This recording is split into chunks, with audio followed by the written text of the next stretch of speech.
ಸಂಪಿಗೆ ಬಾ ಬಾ, ನಾನು ನೀನು ಈ ಬೊಂಬೆ ತರ ಆಟ ಆಡೋಣ, ಬಾ ಬಾ. ಸಂಪಿಗೆ ಬಾ, ಇಲ್ಲಿ ಬಾ. ನೋಡು, ಈ ಕೋಟ್ ಹಾಕೊಂಡಿದ್ಯಲ್ಲ ಬೊಂಬೆ, ಅದು ನಾನು. ಈ ಸೀರೆ ಕಟ್ಕೊಂಡಿದ್ಯಲ್ಲ ಬೊಂಬೆ, ಅದು ನೀನು. ನಮ್ಮಿಬ್ರು ಜೋಡಿ ಎಷ್ಟು ಚೆನ್ನಾಗಿದೆ ಅಲ್ಲ. ಸಂಪಿಗೆ, ಇದು ನಿನ್ಗೋಸ್ಕರ ನಾನು ತಂದಿಟ್ಕೊಂಡಿರೋದು ಬೊಂಬೆ. ಚೆನ್ನಾಗಿದೆ ಅಲ್ಲ? ಮತ್ತೆ ಈ ಬೊಂಬೆ ತರ ನಾನು ನೀನು ಸುತ್ತಾಡೋಣ, ಬಾ. ಬೆಳಿಗ್ಗೆ ಚಿಕ್ಕದಾಣಿಗಳು ಏನ್ ಮಾಡಿದ್ರು ಗೊತ್ತಾ? ಏನ್ ಮಾಡಿದ್ರು?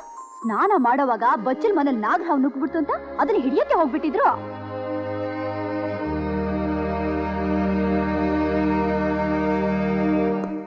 ಮುದ್ದು ಕೃಷ್ಣ, ಹಾವಿನ ಜೊತೆ ಆಟ ಆಡಬಾರ್ದು ಅಂತ ನಿನಗೆ ಎಷ್ಟು ಸಲ ಹೇಳಿದೀನಿ. ಮತ್ತೆ ಮತ್ತೆ ಅದು ನನ್ನ ಜೊತೆ ಆಟ ಆಡಕ್ಕೆ ಯಾಕೆ ಬರ್ಬೇಕು? ನಾನು ಬರೀ ಮನೇಲಿ ಬಚ್ಚಲ ಮನೆ ಒಳಗಡೆ ಇದ್ದಾಗ ಬಾಗಿಲು ತಟ್ಬಿಟ್ಟು ತಾನೇ ಒಳಗಡೆ ಬರಬೇಕು. ಹಂಗೆ ಬಂದು ನೋಡ್ಬಿಡ್ತು, ನಂಗೆ ಎಷ್ಟು ನಾಚಿಕೆ ಆಗ್ಬಿಡ್ತು ಗೊತ್ತಾ? ತಕ್ಷಣ ಟವಲ್ ಸುತ್ಕೊಂಡ್ಬಿಟ್ಟೆ. ಇನ್ಮೇಲೆ ನೀನ್ ಹೀಗೆಲ್ಲ ಆಡಿದ್ರೆ ನಿನ್ ಜೊತೆ ಆಟ ಆಡಕ್ಕೆ ಬರಲ್ಲ. ಸಂಪಿಗೆ, ನೀ ಹಾಗೆಲ್ಲ ಹೇಳ್ಬೇಡ. ನಾನು ಪುಟ್ಟವನಾದಾಗಿಂದ ನಿನ್ ಜೊತೆಲಿ ತಾನೇ ಆಟ ಆಡ್ಕೊಂಡಿದ್ದೆ. ಇನ್ಮೇಲೆ ನಿನ್ನ ಆಟ ಆಡೋಕ್ ಬರಲ್ಲ ಅಂದ್ರೆ ನಾನು ತೋಟದ ಬಾವಿಗೆ ಬಿದ್ದು ಸತ್ತೋಗ್ಬಿಡ್ತೀನಿ. ಹಾಗೆಲ್ಲ ಹೇಳ್ಬೇಡ, ನಾ ಖಂಡಿತ ಬರ್ತೀನಿ.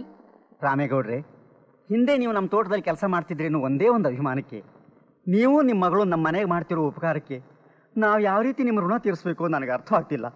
ಅಂಥ ದೊಡ್ಡ ಮಾತು ಯಾಕೆ ಆಡ್ತೀರಾ ಜಮೀನ್ದಾರ್ರೆ? ನಿಮ್ಮ ಋಣದಲ್ಲಿ ಬದುಕ್ತಾ ಇರೋರು ನಾವು. ನಮ್ಮಿಂದ ಅಂಥ ಉಪಕಾರ ಏನಾಗಿದೆ? ನನ್ನ ಮಗ ಮುದ್ದು ಕೃಷ್ಣನ್ನ ನಿಮ್ಮ ಮಗಳು ತಾಯಿ ಥರ ನೋಡ್ಕೋತಿದ್ದಾಳೆ. ಅವಳು ಇಲ್ಲದೆ ಇದ್ದಿದ್ರೆ ಇಷ್ಟೊತ್ತಿನ ನನ್ನ ಮಗನ ಕಳ್ಕೊಂಡು ಆ ಪುತ್ರ ಶೋಕದಲ್ಲಿ ನಾನು ಉಳಿತಾ ಇರಲಿಲ್ಲ. ಹಾಗೆಲ್ಲ ಮಾತಾಡಬೇಡಿ ಜಮೀನ್ದಾರ್ರೆ. ನೀವು ಆದಷ್ಟು ಬೇಗ ಗುಣಮುಖರಾಗಿ ಈ ಮನೆಗೊಬ್ಬ ಸೊಸೆ ಬಂದು ನಿಮ್ಮ ವಂಶ ಉದ್ಧಾರ ಆಗೋದನ್ನು ನೀವು ಕಣ್ತುಂಬ ನೋಡಬೇಕು ಅನ್ನೋದೇ ನಮ್ಮೆಲ್ಲರ ಆಸೆ.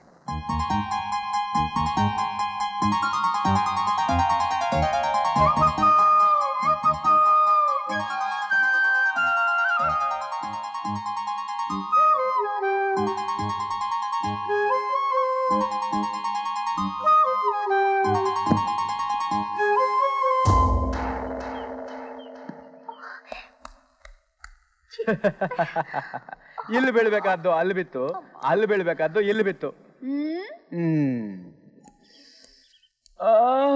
ಘಮ ಘಮ ಅಂತ ಇದೆ ಒಬ್ಬಟ್ಟು. ಕಾವೇರಿ, ಈ ಒಬ್ಬಟ್ಟನ್ನ ನಾವಿಬ್ರು ತಿಂದು ಗುಟ್ಟಾಗಿ ಒಗ್ಗಟ್ಟಾಗಿದ್ರೆ ಹೇಗಿರುತ್ತೆ ಗೊತ್ತಾ? ಈ ಮಾತ್ನ ನನ್ ಕಟ್ಕೊಳ್ಳೋ ಮಾವ ಕೇಳಿದಿದ್ರೆ ನಿನ್ನ ಬೆರಣಿ ಬೆರಣಿ ತಟ್ಟಿ ಗೋಡೆಗೆ ಮೆತ್ತಿಬಿಟ್ಟಿದ್ದ. ಓ, ನಿಮ್ಮ ಮಾವ ನಿನ್ನ ಕಟ್ಕತಾ ಇದ್ದಾನಲ್ವಾ? ಹೋಗ್ಲಿ ಬಿಡು, ಅವನ್ ನಿನ್ನ ಕಟ್ಕೊಳ್ಳಿ, ನಾನ್ ನಿನ್ನ ಇಟ್ಕತೀನಿ. ಈಗ ನಾನ್ ಕೊಟ್ನಲ್ಲ, ಅದನ್ನ ಇಟ್ಕೋ. ಏಯ್, ಒಬ್ಬಟ್ಟು ಕಿತ್ಕೊಂಡು ನನ್ನ ಕೆನ್ನೆ ತಂಬಿಟ್ಟು ಮಾಡ್ಬಿಟ್ಟು ಹೋಗ್ತೇನೆ. ಹೆಚ್ಚಿನ ಕುರುಳಿ, ನಿನ್ನ ಗಿರ್ಗಿಟ್ ಮಾಡಿ ನನ್ನ ಕಡ್ಡಿಗೆ ಸಿಗಿಸ್ಕೊಂಡು ಸುತ್ತಿಸ್ಲಿಲ್ಲ, ನನ್ನ ಹೆಸರು ನಾಗಪ್ಪನೇ ಅಲ್ಲ.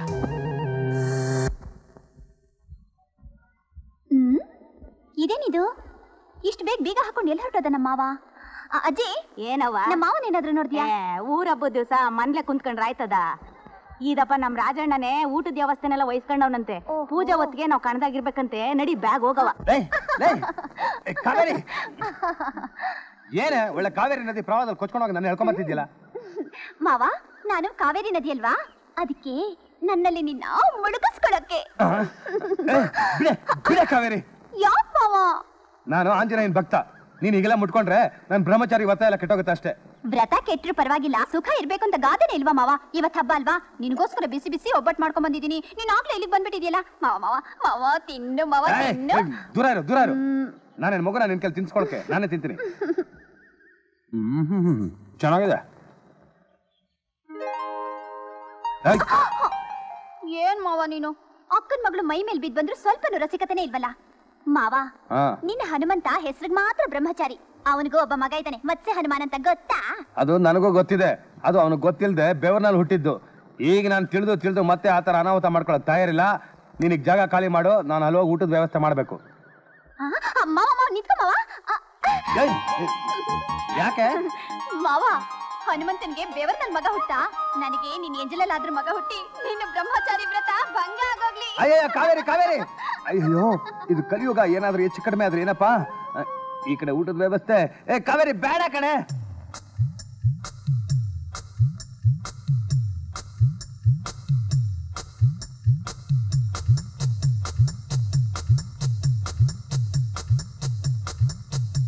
ಒಳ್ಳೆ ಮೈಸೂರು ಚಿಗುರ್ಗೆ ಸುಣ್ಣ ಹಚ್ಕೊಡಲ್ಲ.